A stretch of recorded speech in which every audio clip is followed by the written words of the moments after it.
Hi guys, welcome back to Legal Risk Evaluation and Systems, and this week is our last substantive content week. It's week 10, and this week we get to deal with IP risk, intellectual property, that is, for the uninitiated. Interestingly, probably the first thing I'd like to say about the text for this particular week's discussion, as you will have noticed from my comments in the notes, the chapter is written by Devin Desai, who is the Academic Research Counsel at Google. So straight away you'll kind of get an idea of the flavour of where Devin will go with the chapter. Whilst Google does, certainly Devin's view is IP is kind of a bit of a dinosaur, and technology is moving so rapidly that IP law just can't keep up. So therefore he focuses on, adjusting your business strategy where you've been heavily IP reliant and the technology moves past you. You need to be able to, rather responsively adjust your business strategy to the new landscape that's emerging. So he spends a lot of time discussing, horizon scanning and technology change. Whilst Google does profess kind of this disdain for intellectual property, it's rather interesting that in fact what they're doing is patent, and securing IP rights as quickly as they possibly can. So there's a bit of a disconnect perhaps between what Devin sees as Google's flavour and what Google's business people are actually doing on the ground.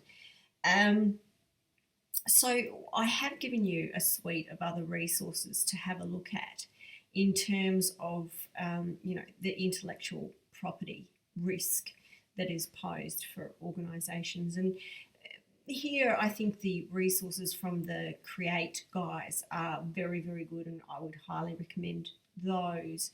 But obviously your big ticket risk items here are going to be, intellectual property theft, trade secret theft in particular, infringement, copyright infringement, patent infringement, trademark infringement, knockoffs, trademark goods that are doing very well inevitably become subject to intense copying by competitors. And when that copying gets just too close, then you're probably going to tip over into some kind of infringing activity.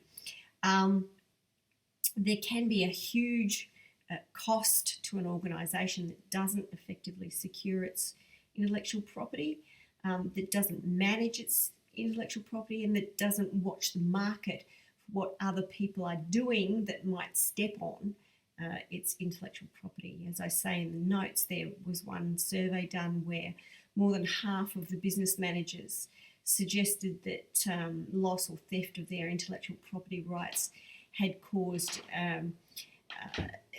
loss or damage to their organisation, and I think it was somewhere around 14% said that damage was major. I know that one example cited by the Create guys was in one organisation a loss of approximately $800 million and a loss of 500 jobs. So, intellectual property is not just for the tinkerers that come up with inventions and ultimately want to patent, or the creative trademark people that come up with a catchy slogan or a logo and want to protect that. It really can go to the core of a company's business. Recently, I think it was an article in Forbes or somewhere that I was reading, was saying that even after companies are wound up, the fire sale of their intellectual property can result in quite a substantial windfall. So, intellectual property is something that needs to be dealt with in the course of risk management.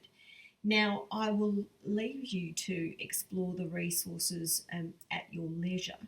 What I did want to do in this video, though, was to give you a bit of a primer on the various different kinds of intellectual property right, because some of you may not have done much work with intellectual property. And so I just wanted to give you a brief overview so that you know a little bit more about what we're talking about in this chapter and in this week. Okay, so let's turn to have a look at IP rights. So first cab off the rank, if you have a little look at your IP Ready Reckoner that I've placed in the notes for this week, you'll see copyright is the first up there. And I've taken us to the Copyright Act 1968. Oh boy, what can you say about the Copyright Act? It is one of those pieces of legislation, rather like the taxation legislation. It's been amended so many times. It's almost too unwieldy to work with. There are provisions and provisions and provisions. You'll see AJ, CA, 132, AF. You know, there's been whole parts inserted, there's been bits chopped out. It really is quite a Frankenstein piece of legislation. But what I wanted, apart from whinging about it, what I wanted to draw your attention to was the setup of the legislation. And for our purposes, I want you to note that there are two kinds of copyright artifact that are dealt with in the legislation. And the first one comes in Part 3, copyright in original literary, dramatic, musical and artistic works. Okay, these are your classic copyright artifacts. Okay, and Section 31 is the go-to section for finding out what rights are inherent in the suite of copyright rights provided by the legislation. And so we have for literary, dramatic or musical works, we have the right to reproduce in material form, publish, perform the work in public, to communicate it, to make an adaptation, and to do all of that in relation to adaptations. In relation to artistic works, you've got the right to reproduce, publish and communicate. Okay, now how do you work out if copyright subsists? It needs to be sufficiently original. Okay, needs to be sufficiently original. And by that, the courts mean that generally speaking, for copyright works, Part 3 works, there needs to be some spark of creativity, okay? It has to be something more than just, well, for example, for a literary work, it needs to be something more than the ordinary, everyday language that you'd use to describe something, for example.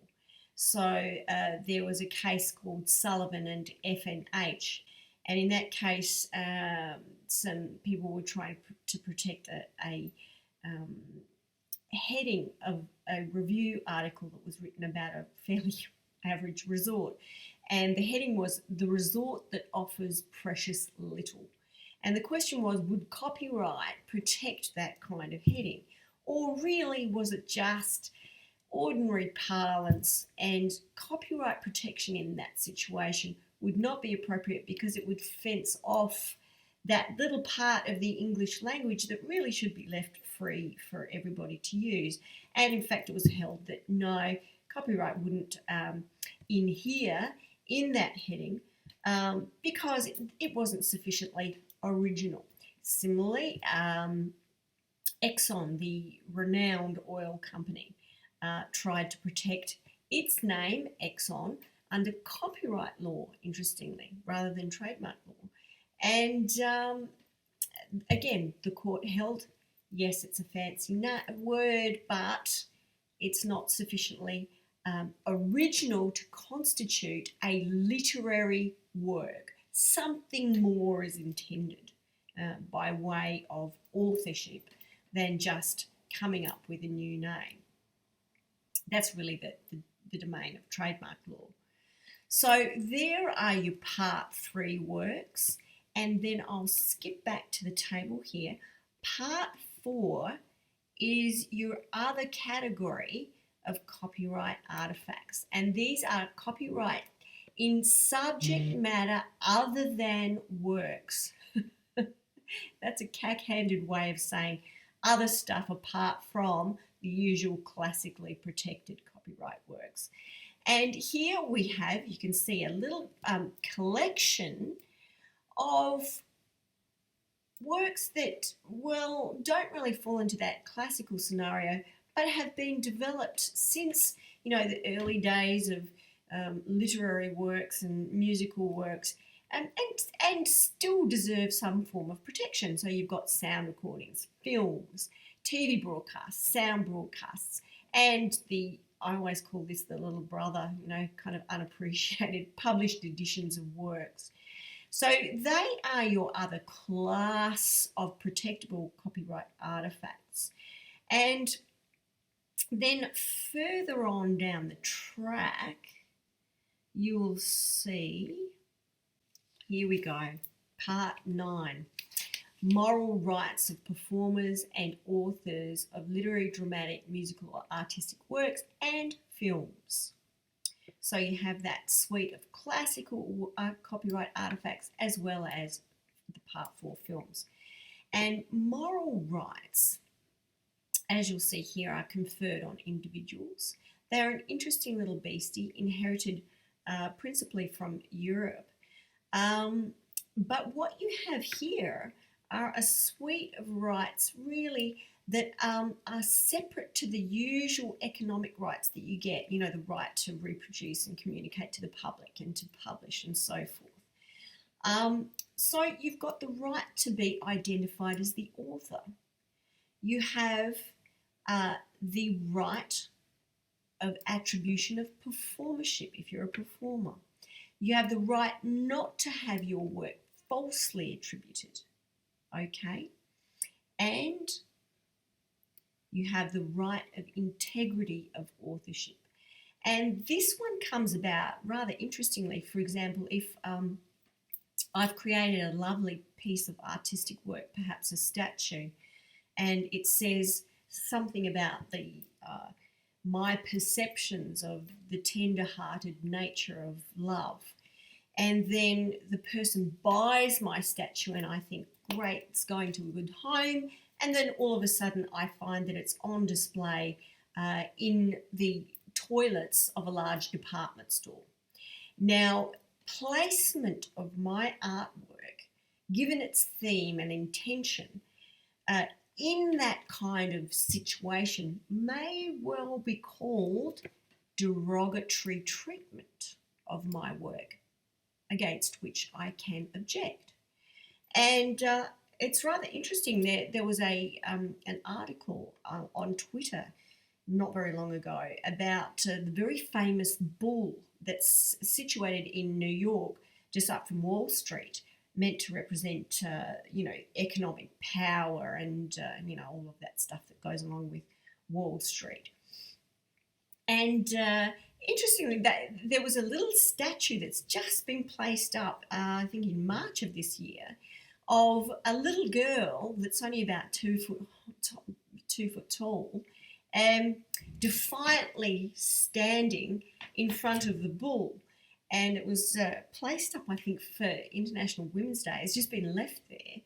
And the artist who created the bull statue is complaining about the placement of this little statue of a girl, saying that it converts his intended meaning for that artwork, the bull, which he says was all about strength and power and positivity, into something far more sinister that the little girl is trying to rebel against.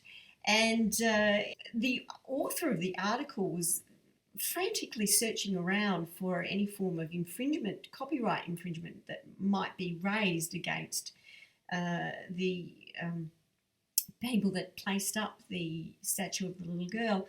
and winds up saying, well, there's nothing really to do with infringement, so I guess we can't object. Certainly the US has its own suite of moral rights, and I would have thought that this fell much more squarely into the realm of protecting one's moral rights. And I said so in my Twitter. So that's the issue of moral rights. There is also a suite of rights given for performers, and you can explore that at your leisure. I should mention, and it's set out in your IP Ready Recna, most durations of copyright for the various different copyright artefacts are about 70 years, and I'll leave you to look at the IP Ready Recna there. In terms of designs, these are really intended to function as a catch-all almost. So copyright is intended to protect original works. It's not intended to produce the visual features that are applied to items that are mass-produced. That's where your designs legislation comes in. So designs, as I say in your Ready Recna, protects the visual appearance of articles with commercial or industrial use. You're only going to get 10 years there. So that's really, like I said, it's intended to catch and still give some protection to artifacts that wouldn't fall within the copyright ambit, but still deserve some form of protection.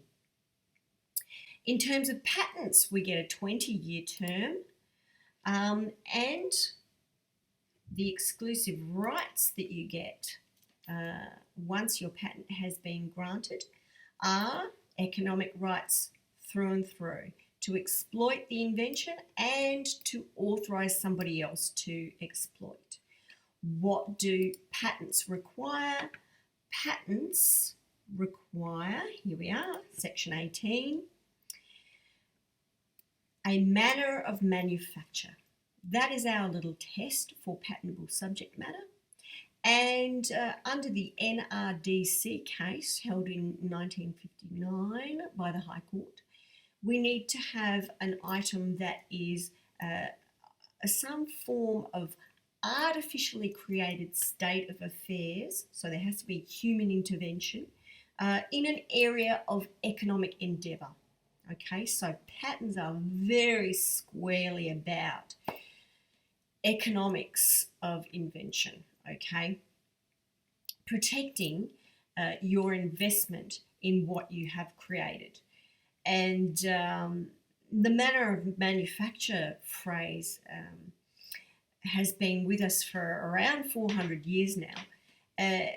But notwithstanding that, it has proved remarkably flexible in assessing what will and will not be considered patentable subject matter. You might be interested to know that just very recently, human genes were considered by the High Court not to be a patentable manner of manufacture in Australia, which made the research community and many cancer sufferers breathe a collective sigh of relief. That case was Darcy and Myriad Genetics. So that's your manner of manufacture component. Then you have to have novelty. You're not going to get 20 years worth of economic protection for something that's not new. You have to have an inventive step for whatever you've created. And there you need to have something that is not going to be obvious to a person that's working in that field. So what we would call the person skilled in the art, okay? It has to have a reasonably significant advance over the current technology, and that will be assessed as part of your patentability criteria. Has to be useful. So that harks back to the NRDC limb of saying it has to be applicable in an area of economic endeavour. It has to do what it says it's going to do, and it has to be useful out there in the marketplace. No secret use. So if you're going to get 20 years worth of protection, you can't secretly protect the thing by trade secrecy and then apply for a patent and then get another 20-year period of protection. Okay, it just makes sense, doesn't it? So there's your criteria for patentability, Section 18 of the legislation. Like I said, 20 years, probably the strongest IP right that you'll come up against. Probably one of the most expensive IP rights that it will take to secure, and the examination process can be, routinely 3 years or more. So they are patents. Trademarks, you will get a 10-year period of protection, but it's a rolling 10-year period. So as long as you pay your renewal fees, you actually have perpetual protection of your trademark. And interestingly, you will see a trademark under Section 17 is a sign used simply to distinguish your goods or services from anybody else's goods or services that are out there in the marketplace. Very, very broad, intentionally very broad. If you have a little look at signs, I'll scroll down, includes, so it's not an exhaustive definition, any combination of the following: any letter, word, name, signature, numeral, device, brand, heading, label, ticket, aspect of packaging, shape, colour, sound, or scent. Wow. I've even seen a movement trademark. So Toyota has trademarked the animated jumping person. So intentionally very, very broad. Very user-friendly, this legislation, quite compared to the other forms. In copyright, you'll get is so long as your whatever you've created, your literary, artistic, musical, dramatic work is sufficiently original. Copyright just moves in, and you don't have to worry about the registration process. Patents, you have to go through that awful registration process and examination. Trademarks also undergo examination. But there is a presumption of registrability that applies in your favour. So like I said, very user-friendly, intentionally so, because really trademarks are all about protecting your business goodwill. And if you think about it, the whole point of trademark law is to protect what it is about your goods, the appearance, the slogan, the logo, the colours, the sound, the sense, that allow consumers to confidently go back to the same shop and buy your product again. It's all about suggesting the origin, okay, so that the consumer can choose your goods repeatedly. Now that aligns very nicely with, governmental and public policy dictates which say we want to eliminate consumer confusion. We want to be able to have our consumers confidently choosing the products that they want to have in the marketplace. And so therefore, given the confluence of policy and business interests, we're going to create this legislation which is quite user-friendly. So that's the notion of a sign that would constitute a trademark. And like I said, potentially perpetual protection. So we'll say that underwater with a mouthful of marbles. And, it's a much easier route to go down to register your trademark, and then potentially, if someone steps on your trademark rights, to sue them for infringement of your trademark.